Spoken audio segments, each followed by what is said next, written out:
로마서 7장 21절 8장 2절을 같이 읽습니다. 그러므로 내가 한 법을 깨달았노니 곧 선을 행하기를 원하는 나에게 악이 함께 있는 것이로다.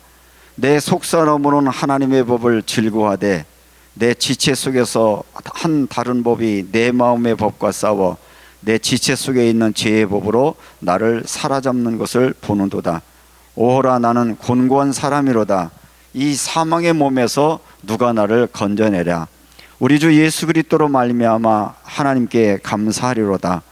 그런즉 내 자신이 마음으로는 하나님의 법을, 육신으로는 죄의 법을 섬기노라. 그러므로 이제 그리스도 예수 안에 있는 자에게는 결코 정죄함이 없나니 이는 그리스도 예수 안에 있는 생명의 성령의 법이 죄와 사망의 법에서 너를 해방하였습니다. 아멘. 여러분, 시대가 너무 빨리 바뀌는 것 때문에 적응하는 데 많은 어려움을 겪고 계실 거야. 그거는 연세 든 분이나 젊은이나 할 것 없이 시대가 너무 빨리 변하기 때문에 여기에 적응하는 게 굉장히 어려운 시대를 살아가고 있는데, 그래서 오늘 현대인들의 화두는 이 AI에 관련된 것이어서 삶의 변화에게 엄청난 변화의 일들을 주고 있고, 이 인공지능과 로봇이 함께 결합을 하면서 이제 사람의 자리가 점점 좀 잃어져 버리는 그런 시대를 살아가고 있고, 실질적으로 현대자동차에서 로봇을 현장에 투입하겠다고 하니까 우리 살아야 되니까 안 된다라고 말하는 현실적인 문제이기도 하고요. 저희 딸과 사이가 영상 전문가잖아요. 이 사람들이 그 영상을 제작하는 일들에서 학교에서 4년 공부하고 전문가였는데 요즘 고민이 생겼다고 전화가 왔어요. 뭔데 그러냐 그랬더니 자기들이 일주일 동안 정말 열심히 작업해야 될 거를 이 AI가 30분 안에 해결을 한다는 거예요. 그러면 이 전문성을 이제는 인정받기가 점점 어려워지고 나는데, 아빠, 나 이러다가 이제 내가 설 자리가 없을 것 같아서 무언가 새로운 거를 도전하거나 새로운 걸 시작하면 안 될 것 같은 위기를 느낀다라고 기도해 주세요 하는 전화를 받으면서 이게 실제구나. 그런데 이런 실질적으로 일어나는 일들은 어디에서 일어나냐면 결국은 우리 인간의 삶의 변화 속에는 뭐가 연관되면 우리 인간들의 생각들, 우리의 생각의 변화가 되어야 우리가 삶에 적용할 수 있듯이 우리의 모든 생각 속에는 여러 가지 지난 날들의 경험들이 축적되어 있는데, 실질적으로 많은 영화에도 보니까 로봇이 어느 정도 진화를 하냐면 사람의 감성을 느껴요. 그래서 얼마 전에 영화 잠깐 보니까 어떤 사람이 아내가 병이 들어서 자기를 도울 수 있는 로봇을 구해와요. 근데 너무 잘생긴 로봇을 구해왔어. 근데 이 로봇이 어느 날 갑자기 자기가 로봇이라는 걸 잊어버리고 자기가 아내의 자리를 차지하는 거예요. 그러니까 이제 아내와 누가 싸움이 일어난 거예요? 여자 로봇과 싸움이 일어나는 그런 내용들을 보면서 앞으로 그런 시대가 올 수도 있겠구나, 이런 정말 이해할 수 없는 그런 시대를 살아가고 있는데, 오늘 성경에서 우리에게 주려고 하는 말씀은 내 안에 두 사람이 있습니다라고 하는 자각을 사도 바울이 오늘 본문을 통해서 우리에게 말하고 있습니다. 21절에 보니까 내가 한 법을 깨달으니 곧 선을 행하기 원하는 나에게 악이 함께 있는 것이로다. 내 속사람으로는 하나님의 법을 즐거워하되 내 지체 속에서 다른 한 법이 내 마음과 싸워 내 지체 속에 있는 죄의 법 아래로 나를 사로잡는 것을 보는도다. AI 문제가 아니라 우리 인간 내면 속에는 두 가지 내가 있다는 거예요. 내가 알고 있는 나와 내가 잘 모르는 나. 우리가 2026년 시작하면서 여기 삶 속에 주님과 함께 걷대해서 저기 그림에 등장하고 있는 사람이 뭘 보여요? 그림자에 보는 것처럼 우리 안에는 내 아닌 또 내가 있는 거야. 여러분들이 오늘 이 말씀을 잘 들어보시면서 내 속에 있는 그림자와 같은 내가 원하고 바라는 것 아닌 또 다른 것들을 요구하는 거짓된 내가 있는 사실들을 오늘 성경이 말씀하고 있는 것들을 발견하면서 오늘 바울은 이와 같은 고민을 하고 있는데, 이것은 내가 여러 가지 윤리적으로 타락됐다는 게 아니라 내 마음속에 나도 내가 통제할 수 없는 내가 또 하나 있구나 하는 것들을 바울이 복음 안에서 발견했다는 것을 우리에게 소개하고 있는 것입니다. 그러면서 뭐라고 얘기를 하냐면 내 안에 두 사람이 있다, 이런 고백인데, 여러분들이 예전에 헐크라는 영화 보셨나요? 헐크가 있어요. 멀쩡한 사람이에요. 그런데 이 사람이 뭐에 반응하죠? 누군가가 악을 행하거나 누군가 위험함을 느끼면 자기도 모르는 사이에 헐크로 변하는 거예요. 이건 굉장히 긍정적인 변화죠. 그래서 이 사람은 사람들이 어려움을 목격을 하면 어마어마한 힘을 가지고 어려움을 사람들을 도와주는 아주 긍정적인 모습 변화를 하지만, 정반대로 우리 안에는 어떤 상황을 맞이하면 나도 모르는 사이에 변화되는 내 모습이 있다. 그 내 모습에 있는 것을 뭐라고 얘기하고 있느냐 하면, 현대 상담 심리학에서는 이것은 참자아와 거짓자아가 있는 것인데, 나도 모르는 사이에 본래적인 나와 내게 숨겨진 그림자가 아니라 숨겨진 상처로 말미암아 만드는 잘못된 거짓자아가 내게 숨어 있어서 나도 모르는 사이에 나를 지배하고 있는 것을 본다. 그런데 이것을 내가 좀 지배해 보려고 이런 잘못된 감정, 잘못된 생각, 잘못된 상상에서 벗어나 보려고 부단히 애를 써봤지만 나는 좌절을 느꼈다. 그래서 바울은 뭐라고 고백하냐면 오호라 나는 곤고한 사람이로다 라는 고백을 합니다. 이거는 인간이 가지고 있는 어떤 이성이나 결단이나 수련을 통해서 가능한 것이 아니라, 이것들을 해결할 수 있는 유일한 방법은 오호라 곤고한 자라, 이 사망의 법에서 누가 나를 건져내랴. 내 힘으로는 할 수 없고 누군가가 구원자가 필요한데, 그 구원자가 누구시다? 예수 외에는 내면 속에 일어나는 내 갈등의 이 문제를 해결할 수 있는 방법이 없다. 그래서 그 예수가 나의 주인이 될 때만 이 사망의 법에서 나를 해방하는 놀라운 은혜를 경험했다는 내용들을 오늘 본문에서 우리에게 말씀해 주고 있습니다. 여러분 안에도 그런 내적 갈등을 겪을 때가 있을 거예요.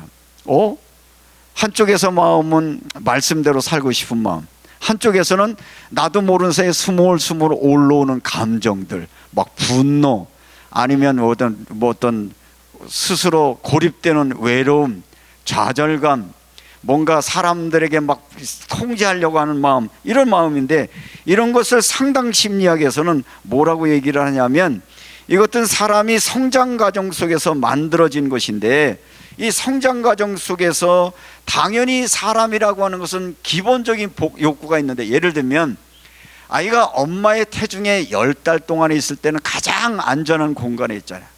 엄마로부터 태중에 나오면서부터 뭘 겪느냐면 분리불안이라는 심리를 겪게 되는 거예요. 불안한 거예요. 불안 속에서 내가 살아나려면 어떻게 하면 내가 안전할 수 있지? 어떻게 하면 내가 인정받을 수 있지? 내가 어떻게 하면 많은 것 속에서 안전할 수 있지? 이런 마음이 생겨서 안전의 욕구와 지배 욕구와 인정받고 싶은 욕구가 있다라고 하는 것을 심리학자들이 이것들을 연구하면서 경험하면서 발견했는데, 프로이드라고 하는 심리학자나 칼 융이라고 하는 학자가 100년 전부터 이것들을 인간 심리에 대해서 연구하면서 이미 이것들이 수많은 사람이 인간 심리에는 이렇게 거짓자와 참자가 존재하고 있다는 사실들을 이론적으로 정리하는 것을 보게 되어집니다. 그럼 여러분들이 이해를 돕기 위해서 여러분 안에 일어나는 두 가지 마음이 왜 일어났느냐, 원리를 조금 설명해 드리려고 합니다. 아까 말씀드린 것처럼 사람은 누구나 안전하고 싶은 욕구가 있어요. 그렇잖아요, 누구든지. 마치 이 세상에 태어난 포유류 중에 젖먹는 동물 중에 가장 연약한 동물이 인간이에요. 송아지는 나면 어떡하죠? 낳자마자 좀 있으면 지가 걷습니다. 사람은요, 이게 안 되는 거예요. 언제까지 키워야 돼요? 우리나라는 이 30살까지 키워줘야 돼. 그래야 사람 노릇해. 그러니까 스스로 할 수 있는 게 없어. 그러니까 이 아이 이 불안한 마음 속에 표현할 수 있는 방식이 뭐예요? 우는 거예요. 아이가 울잖아요. 그래서 내가 우는데 누가 반응을 해줘요? 엄마가 반응하잖아. 내가 불안하다 울 때 엄마의 반응을 경험하면서 내가 이렇게 울었더니 엄마가 나에게 먹을 것을 주고 기저귀를 갈아주고 나를 안아주고 이런 것들이 경험되면서 스스로 자기가 형성되는데, 아, 나라고 하는 존재는 누군가가 나를 지켜주는 자가 있구나 하는 것을 점점 마음으로 느껴지는데, 이것들이 충족되지 않으면 자기가 요구하는 것들이 이루어지지 않는 그 마음을, 그것을 받아내기 위해서 자기의 겉으로 자기가 원하는 마음인 다른 것들을 표현하기 시작하는데, 예를 들면 아이들이 크면서 막 울면 엄마가 뭐라 해? 울지 마, 뚝뚝. 근데 아이는 뭐 하고 싶은 거야? 울고 싶은 거야. 근데 엄마가 뭐라 해? 뚝. 이거 참아야 돼. 왜? 속으로는 울고 싶은데 내가 뚝 그치지 않으면 내가 이 요구를 받아들일 수 없다 싶어지니까 자기 울고 싶은 마음을 숨겨두는데, 그 숨겨뒀던 상한 마음이 우리의 마음속에 차곡차곡 쌓인다는 거죠. 그래서 어느 날 똑같은 상황이 오면 자기가 참아놓고 감정했던 그 다른 반대의 마음이 떠오르게 되어진다라고 하는 것을 이야기하고 있고요. 이래서 부모로부터 충분한 사랑을 느껴지는 기간을 우리가 유아기라고 말하고, 제가 여러 차례 설명 구순기라고 얘기했어요. 아이가 엄마의 젖을 먹고 자라는 시기. 요걸 이제 상담학자에 따라서는 요게 6세에서 7세까지, 치약 전 아이까지 뭐 이렇게 이제 규정하는 것이어서, 정말 요 시대에 형성된 것들이, 그래서 우리 속담에 이런 게 있어요. 3살 버릇 여든 간다. 이게 간사하는 게 버릇만 이야기하는 게 아니라 인간 속의 내면 속에 일어나는 이 무의식의 활동은 이런 과정 속에 추적되어 있다 하는 이야기입니다.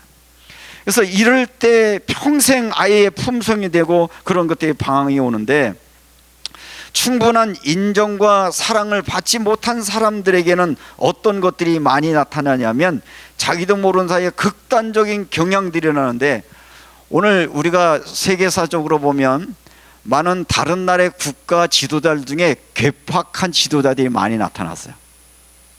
이 사람들이 보면 자기 힘을 가지고 막 작은 나라 찍어 누르고, 말 안 들으면 전쟁하고 사람들 죽이고 하죠. 그런데 많은 인물 연구하는 연구가들이 세계 지도자들 가운데 전쟁을 하거나 사람들을 학대하거나 폭력적인 사람 공동적으로 연구한 특징은, 어린 시절에 자기도 모르는 사이에 사랑받지 못하고 박해받았던 그 흔적들이 어느 정점에 권력에 섰을 때 자기도 모르는 사이 그 권력을 이용해서 자기에게 피해를 줬던 사람을 보복하는 마음으로 많은 이런 일들이 일어난다고 하는 것이니, 이거는 심리학자만이 이야기할 수 있는 내용들이죠. 그러다 보니까 이들은 뭔가 지배하고 싶은 욕구, 내 말 안 들으면 너 까불면 죽어. 요즘 뭐 미국 대통령 그러더라고. 너 내 말 안 들으면 큰일 나, 죽일 거야. 뭐인데, 아마 그분을 연구하는 분도 심리학자가 그런 얘기를 하는데, 분명히 성장 과정 속에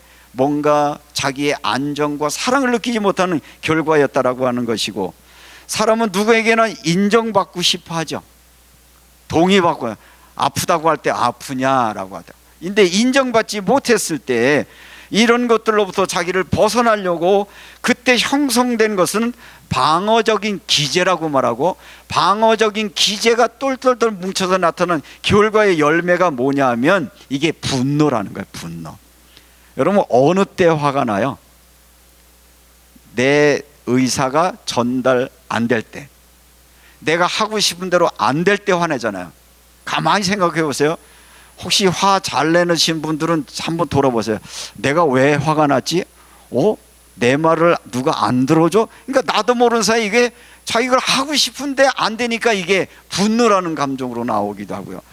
이게 이제 분노로 나타나는 사람도 있지만, 이것들을 정반대로 자기에게 주어서 어떤 걸 하다 안 되면 극한 자존심에 빵이면서 나 같은 사람은 이 세상에 있을 필요도 없어. 스스로 자존감을 떨어뜨리고 자기 스스로에 대해서 자기 비하에 빠져서 우울증에 빠지기도 하고 모든 것들 포기해버리는 그런 심리로 변해지는 상황들이 나타나기도 합니다. 그래서 회피하고 아니면 과도한 주장으로 하고, 그래서 사도 바울은 육신의 법과 속사람의 법이 서로 싸우는 것을 보는도다 라는 고백을 바울도 했다라고 하는 사실입니다. 예수 믿는 바울은 말 그대로 예수를 만난 가장 대표적인 사람이잖아요.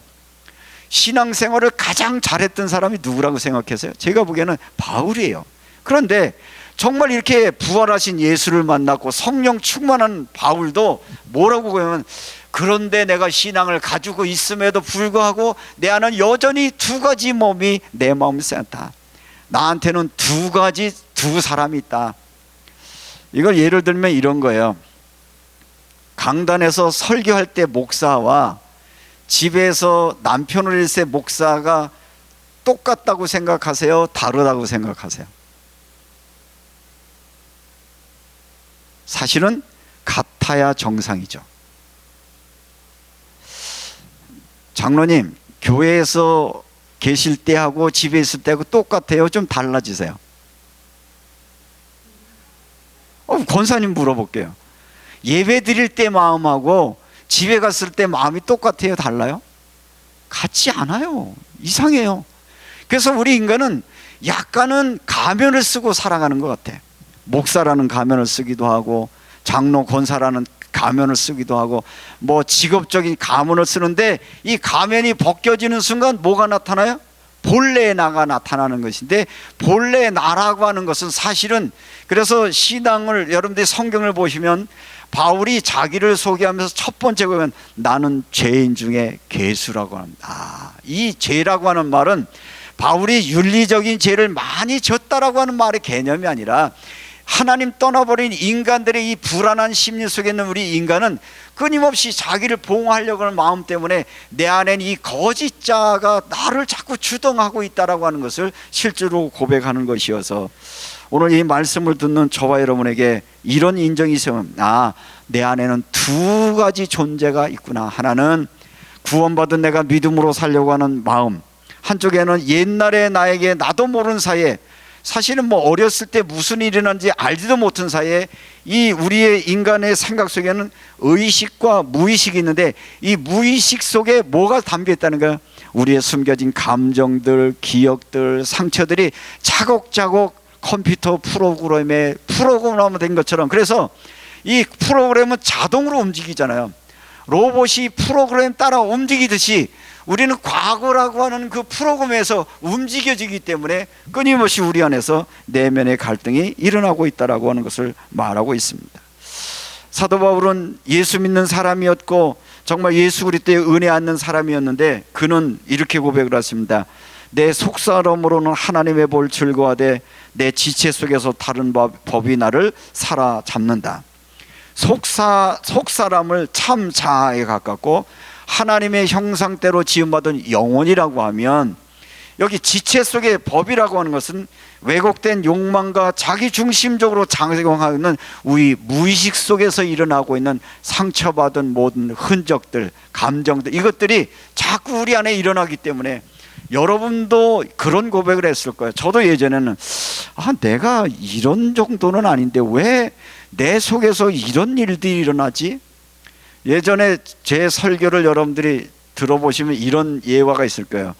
그 주차장 쓰레기장 얘기하면서 교회 올 때마다 쓰레기가 바람 불면 몰려온다, 그 얘기를 하면서 내 마음도 그렇다. 어느 날 보면 나도 모르는 사이에 내 마음 속에, 생각 속에 온갖 쓰레기들이 많이 몰려오는 걸 봤어요. 옛날에는 쓰레기 몰려온 거 봐가지고 막 짜증이 나서 이 쓰레기가 왜 왔어? 근데 생각을 바꿨어요. 몰려온 쓰레기를 어떻게 하면 돼요? 치우면 되죠. 너 왜 안 치워가 아니라 내가 치우면 되거든요. 그래서 오자마자 쓰레기를 치우기 시작했어요. 그러면서 저희가 이걸 적용했거든요. 나도 모르는 사이에 내게 밀려오는 쓰레기 같은 감정들, 생각들, 잡념들이 몰려올 때 그것들 하나씩 포기하면서, 나는 예수 그리스도 안에 있는 하나님의 자녀다. 지난 날들에 나도 알지 못하는 이 감정들, 쓰레기의 생각들은 하나하나씩 그것들을 치워나기 시작하면서 내 안에 주님의 주시는 평안과 주의 주신 말씀해 주신 은혜가 넘치는 걸 경험하는데, 바울의 오늘 경험의 내용을 통해서 이야기를 여러분에게 소개하는 것입니다. 그래서 바울은 뭐라고 얘기하냐면, 거짓자는 고쳐 쓰는 것이 아니라 십자가에 못 박아야 된다는 것을 우리에게 말씀해 주고 있어요. 여러분들 이런 얘기 자주 하시죠. 사람은 고쳐 쓰는 게 아니야. 어때요? 공감되세요? 안 바뀌어요. 잘 안 바뀌어요. 근데 정말 예수 만나면 어때요? 바뀌어요. 그게 구원이에요. 이미 여러분 구원을 얻었는데 구원은 한순간으로 끝나는 게 아니라 점진적으로 지속적으로 이게 진행될 때 우리가 이걸 웨슬리가는 성화의 단계 갈 때 주님을 닮아가는 성숙한 믿음으로 세워져가는 끊임없는 노력을 할 때 우리 안에 하나님의 나라가 이루어진다는 것을 여러분들이 기억을 하면서 로마서 7장이 우리에게 주고 있는 것은 내 힘으로는 불가능합니다. 오라 곤고한 사람이로다 이 사망의 법에서 누가 나를 건져내라. 거짓 자는 단선한 습관이라 죄성에 뿌리둔 자기 중심성이기 때문에 이것은 복음 안에 있는 예수 그리스도의 은혜로만 이것을 가능한데, 그래서 이게 고민에 빠졌던 바울이 해답을 얻습니다. 8장 1절 2절을 한번 읽겠습니다. 그러므로 이제 그리스도 예수 안에 있는 자에게는 결코 정죄함이 없나니 이는 그리스도 예수 안에 있는 생명의 성령의 법이 죄와 사망의 법에서 너를 해방하였습니다. 이 해방을 얻는 축복이 여러분들에게 있으시기를 주님의 이름으로 축원합니다. 그러면 그리스도 안에 있는 우리에게 옛사람 정체성에 머무르지 않고 우리가 벗어나려고 하면 제일 먼저 필요한 것이 뭐냐? 내 안에 내적인 싸움이 일어나고 있다는 걸 인정하는 거예요. 내 안에 또 이런 갈등들이 일어나는 것은 인간이기 때문에 당연한 것이라는 것을 인정하는 마음인데, 이것들을 아까 거짓자, 우리가 무의식 이런 설명을 했는데, 이 트라우마의 경험이 있는 사람들은 똑같은 상황이 재현되면 똑같은 방향이 일어나거든요. 예를 들면 어떤 잘 아시는 분이 호텔에 들어가면 제일 먼저 하는 게 비상구를 본다고 그러더라고요. 비상구를 보고 어떻게 하면 여기에서 빠져나갈 수도 체크를 하고 짐을 푼다고 그래요. 여러분 어떠세요? 이상한 사람이네요. 호텔 가가지고 야 호텔 편안하다, 멋있다, 뭐 인테리어 이걸 봐야 되는데 비상구를 왜 봐요? 이분은 어렸을 때 집에 화재에 불이 나가지고 불에서 죽을 뻔하다가 살아난 경험이 있어요. 그러니까 어느 공간만 가면 뭐가 나도 모르는 사이에 지난 날들의 무의식 속에 있던 화마에 대한 불안감이 딱 밀려오니까 뭐부터 보는가? 비상구가 어디 있는가 보니까. 여러분에도 이와 같은 현상들이 일어난다. 그것들을 거짓자라고 표현한다. 그럼 무의식 때문에 우리는 힘들어한다는 얘기였는데, 보통 이제 저희 나이 때 되면 우스갯소리로 야 늙어서 대접받으려면 잘해 이런 말 하거든요. 너 노후 준비 잘하려면 아내한테 잘해. 왜 그래요? 잘못된 게 쌓이고 쌓여지면 나이 들어서 힘들어서 아무것도 못할 때 여기서 뭐가 나오는 거? 옛날에 잘못했던 것이 쌓여 있는 것 때문에 아이고, 그래서 오히려 측은지심이 생긴 게 아니라 비난하게 되고 뭐 함부로 대하는 일들이 나올 수밖에 없기 때문에 네가 대접받는 길은 그 안에 뭘 심은 거야? 사랑의 마음, 긍휼의 마음을 심어주는 거예요. 그래서 심는 대로 걷는 결과의 이야기들을 그렇게 이야기하는 것인데, 이건 부부의 관계, 자녀의 관계, 가족과의 관계도 마찬가지여서 우리가 이 부분들을 잘 생각해 볼 때 사람은 잘 안 변한다는 얘기입니다. 왜 안 변하냐면 지난 날때 우리가 인정받지 못했던 기억, 아니면 섭섭한 마음, 억울한 마음, 이런 것들이 가장 피부로 느끼는 계절이 어디냐? 명절 때거든요. 평상시에는 보고 싶었는데 명절 때 직접 만나고 나면 뭐가 또 팍 올라요? 옛날에 있었던 그 감정이 팍 올라나니까 생각으로는 잘해주고 싶은데 속에서, 저 집 사람하고 얘기하다 속에서 지랄이 나오는 거야. 이게 나하고 상관없이 뭐 이상한 감정이 올라오는 거예요. 막 분노의 감정, 미움의 감정 올라오는데 그때 그걸 인정하라는 거야. 내가 지난날 때 이런 상처가 있었구나. 이걸 인정할 때 이것은 거짓자야. 내가 여기에 속아서는 안 돼. 그러면서 여러분을 돌아오면서 현재를 보게 되고 받은 내가 이 현실을 어떻게 대처를 깨달아질 때, 처음부터 되지는 않지만 그런 것으로부터 자유를 경험하는 은혜가 여러분에게 생겨진다는 것은 오늘 이 바울이 말하고 있는 것입니다. 가족은 우리의 거짓자를 가장 쉽게 자극합니다. 그냥 있을 땐 잘 몰랐는데 만나면 일어나고, 그래서 집에 보면 만나면 싸우는 분들이 있죠. 그거는 싸우고 싶은 게 아니에요. 자기도 모르는 속에서 나오는 거예요. 그걸 인정을 하고 그것들이 거짓이라는 것을 인지하는 순간, 아, 내가 또 속았구나, 내가 지난날의 상처에 속았구나, 그래서 거기에 따라가지 않게 될 때 거기서 자유하는데, 이런 비밀들을 잘 모르기 때문에 여전히 똑같은 것을 반복하고 있어서, 심지어 이런 것 때문에 명절이 오면 명절 증후군이 나오잖아. 매년 반복돼요. 여기서 빠져나올 수 있는 일은 뭐냐? 이런 무의식 상처받은 것으로부터 나는 자유할 수 있는 유일한 방법은 예수 그리스도 안에 있는 자에게는 정죄함이 없나니, 부모로부터 예전에 내가 인정받지 못하고 그러나 이제는 주님이 나를 인정해 주었으니 지난 날들 인정받지 못하고 사랑받지 못했던 상처들이 조금씩 희미해져 갈 때 우리가 거기에서 벗어날 수 있는 자유를 경험된다는 것을 말하고 있는 것입니다.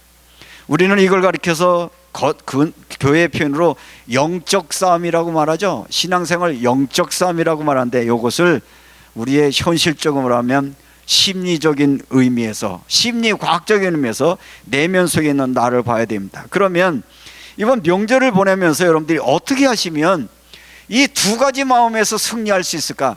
여러분 노력 갖고 안 돼요. 참아도 안 돼요. 애써도 되는 게 아니에요. 그리스도 안에 있을 때만 가능해요.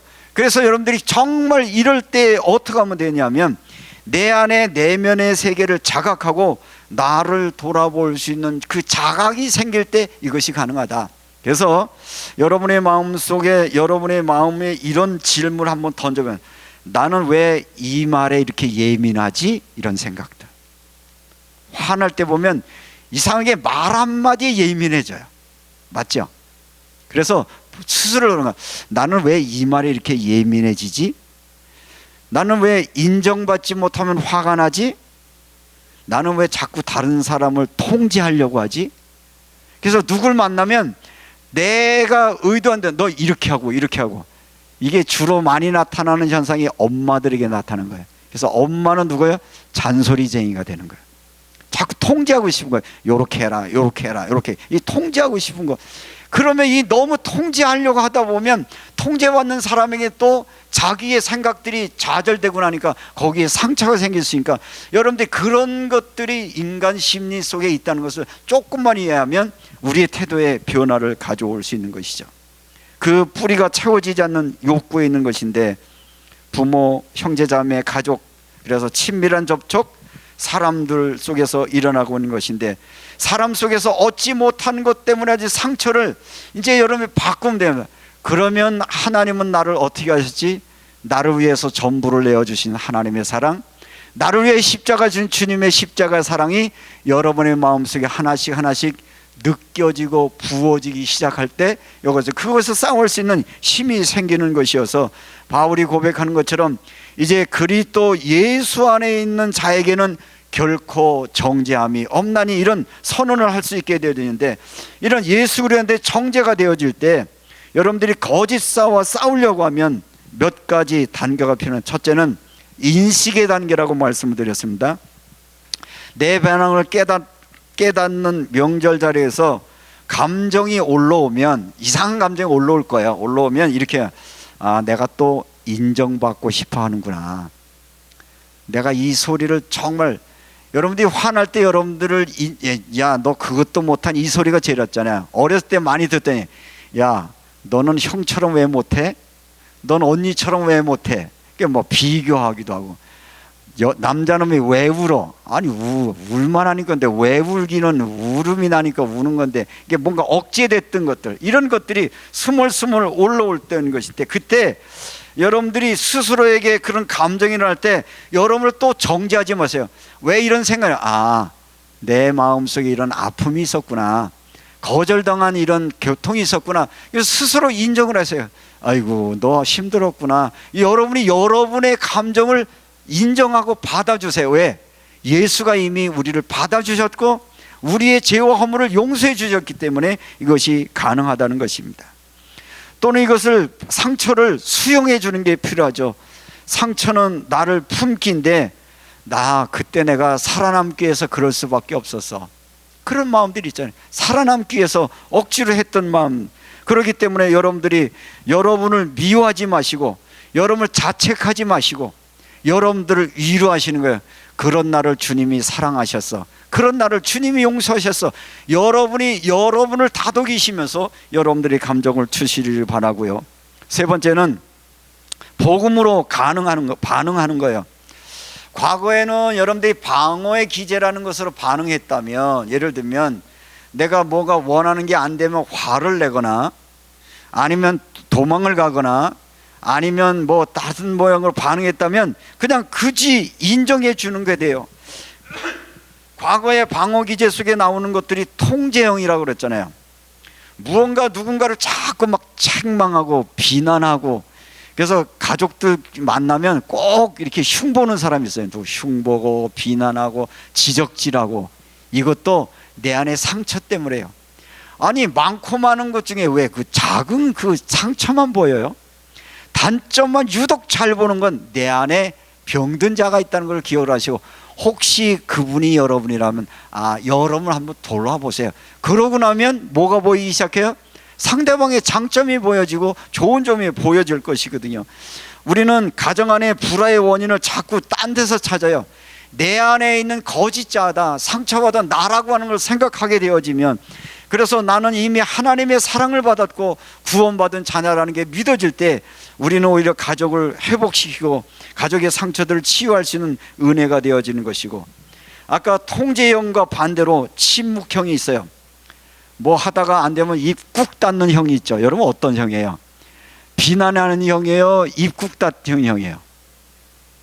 이렇게 물어볼게요. 어떤 분이 그러잖아요. 야, 며느리는 어떤 며느리가 좋냐? 그랬대. 여우가 좋냐? 곰이 좋냐? 이렇게 묻더라고요. 여러분 여우형이에요? 곰형이에요?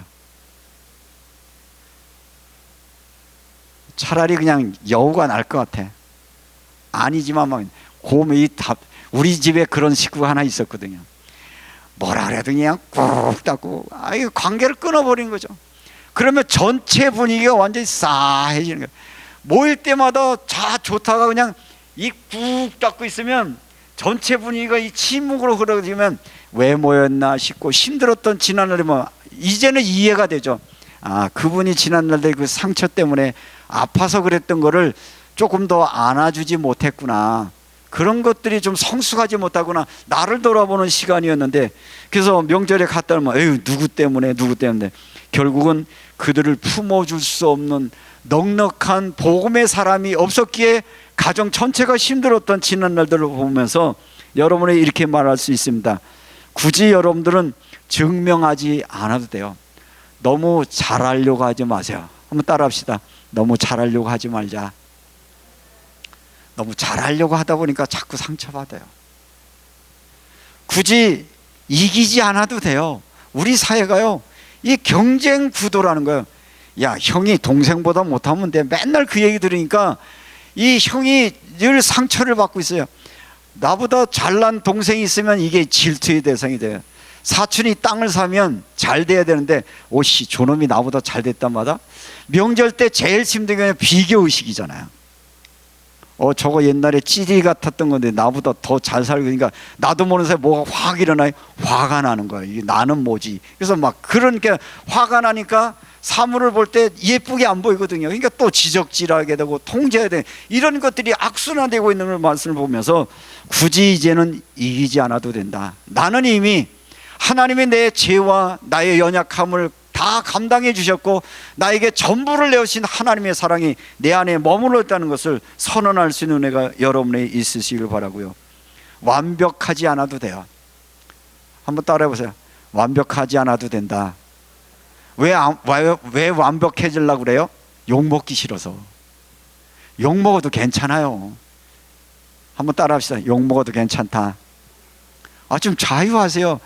그거는 어렸을 때부터 뭔가 나에게 거부되었던데 이러면 내가 안 되겠다 싶으니까 완벽하게 하려고 그러는 완벽주의가 우리를 힘들게 했고, 그런 심리 현상이 오히려 반대 현상으로 나타나서 사람들이 이런 것이 나타난 것이에요. 왜냐하면 나는 그리스도 안에 이미 받아들여졌고 그분은 나의 울음과 나의 추한 모습과 나의 죄의 모든 것을 안아주시고 나를 사랑해 주신 그 사랑이 나를 담고 있으니 어렸을 때 내가 경험하지 못했던 인정과 사랑과 돌봄이 부족한 그 거짓 자는 이제 예수 이름으로 떠내보낼 수 있는 은혜가 여러분들이 있으시기 바라고요. 그러다 보면 가족을 바라보는 시선이 바뀌게 되는데, 놀라운 사실은 내가 치유되면 다른 사람이 더 좋아 보여지기 시작합니다.